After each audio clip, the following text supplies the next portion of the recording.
भंडारा से इस वक्त की बड़ी खबर। गोसेखुर्द प्रकल्प से प्रभावित नागरिकों का सब्र आज टूट गया। पिछले कई वर्षों से परिवार बाढ़ की मार झेल रहे हैं, लेकिन अब तक उनका पुनर्वास अधर में लटका है। पिछले 4 दिनों से लगातार हो रही भारी बारिश ने भंडारा जिले को फिर से पानी पानी कर दिया है। प्रकल्प प्रभावितों के घर डूब गए, संपत्ति बर्बाद हो गई, लेकिन प्रशासन अभी भी खामोश है। थक हार कर आज ये लोग अपने पूरे सामान, बिस्तर और जीवन उपयोगी सामग्री के साथ सीधे जिलाधिकारी कार्यालय पहुंच गए और वही धरना देकर बैठ गए। अगर सरकार हमें घर नहीं दे सकती तो हम यही रहेंगे, यही संदेश दे रहे हैं ये बाढ़ पीड़ित। जैसे ही ये लोग जिलाधिकारी कार्यालय में दाखिल हुए, पूरे प्रशासनिक तंत्र में हड़कंप मच गया। आम नागरिकों का ये क्रोध अब चेतावनी बन चुका है, या तो समाधान दो या हमारी बर्बादी की जिम्मेदारी लो। बोला, काय मागणं आहे तुमचं? आम्ही 15 दिवस झाले त्याच्या निवेदन दिलेला होता। त्याच्यानंतर 8-10 दिवसाच्या अगोदर एक निवेदन दिला होता की 22 गावाचे जे पुनर्वसन आहे रखडलेले आहेत ते तात्काळ करण्यात यावे। हर वर्षी पुराचे पाणी का नदीचे पाणी हे बॅकवॉटरमुळे आमच्या घरात घुसते, सर्व लोकांच्या त्यांच्यामुळे जो नुकसान होते, जे घरं आता 6 वर्षापासून पाणी येते ते जीर्ण झालेले आहेत। अशा परिस्थितीत आता पूर आला आणि आता पूर उतरल्यावर त्या घरामध्ये आम्ही राहू शकत नाही अशी परिस्थिती झालेली आहे। आणि या परिस्थितीमध्ये आमच्या जीवाला, आम्ही त्या घरात राहायला गेलो, आमच्या जीवाला धोका झाला तर शासन आणि प्रशासन जिम्मेदार राहील। त्याकरिता आम्ही इथंच जेव्हापर्यंत आमचे पुनर्वसन होत नाही तेव्हापर्यंत आम्ही कलेक्टर ऑफिसमध्ये इथंच राहण्याची निर्णय घेतलेला आहे आणि आमची खाण्यापिण्याची राहण्याची सोय शासनाने करावी।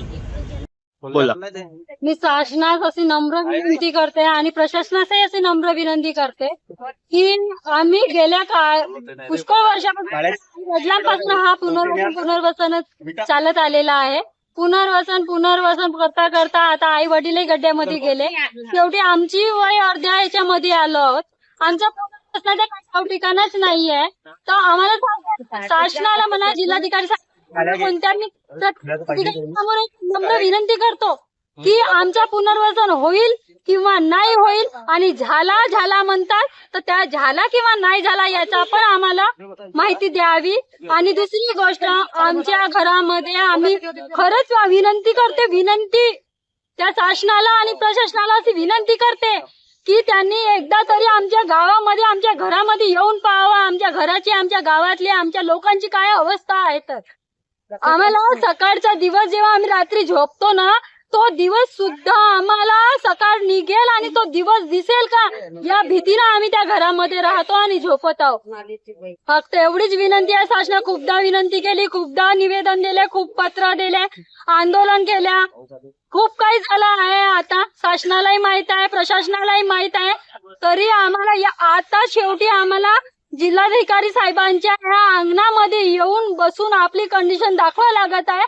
हे खूप गलिच्छ बात आहे, हे गोष्ट आम्हाला माहित आहे, तरी पण आम्हाला नाईलाजाने आम्ही त्यांच्या शासन दरबारी आलेलो आहोत। आम्हाला न्याय द्यावा एवढीच विनंती आहे। भंडारा से संवाददाता किशोर गडकरी की रिपोर्ट। हमारा हर शब्द समाज की आवाज, हमारी हर पहल निष्पक्षता का कदम। आपकी हर समस्या में आपसे पहले दिखेंगे हम हैं न्यूज फर्स्ट। ईश्वर का सच, हमारा साहस और आपका विश्वास। सच, साहस और विश्वास। अगर आप ये वीडियो YouTube पर देख रहे हैं तो हमारे चैनल को सब्सक्राइब कर बेल आइकन दबाएं।